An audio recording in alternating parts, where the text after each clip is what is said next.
Hello বন্ধুরা, আশা করছি সকলে ভালো আছো। আজকে তোমাদের সাথে লেবু শরবতের রেসিপিটা শেয়ার করব।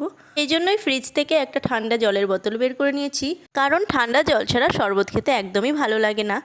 আর এখানে ছিল বিট নুন, আর তার আগে কয়েকটা পাতিলেবু কেটে নিয়েছিলাম আর কিছুটা চিনি ভিজিয়ে রেখে দিয়েছিলাম। তারপরে এখানে পরিমাণ মতো জল দিয়ে লেবু, চিনি, নুন পরিমাণ মতো দিয়ে ভালোভাবে সেগুলোকে মিশিয়ে নিতে হবে। তো এখানে আমি আস্তে আস্তে সমস্ত লেবুগুলো চিপে নিচ্ছিলাম। তারপরে বিট নুন 2 চামচ দিয়েছিলাম এবং পরে আবার ভালো করে চেক করে দেখছিলাম কেমন খেতে হয়েছে। তারপরে সেগুলো নিয়ে ভালোভাবে এরকম করে মিশিয়ে নিচ্ছিলাম যাতে সমস্ত চিনিগুলো পুরো গলে যায়।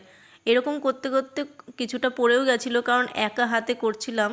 তারপরে যখন চিনিগুলো গলে গিয়েছিল, তারপর একটা গ্লাসের মধ্যে সুন্দর করে সাজিয়ে এখানে পরিবেশন করেছিলাম। আর তোমরা দেখে বলো তো কেমন হয়েছে এই পরিবেশন করাটা, ডেকোরেশনটা।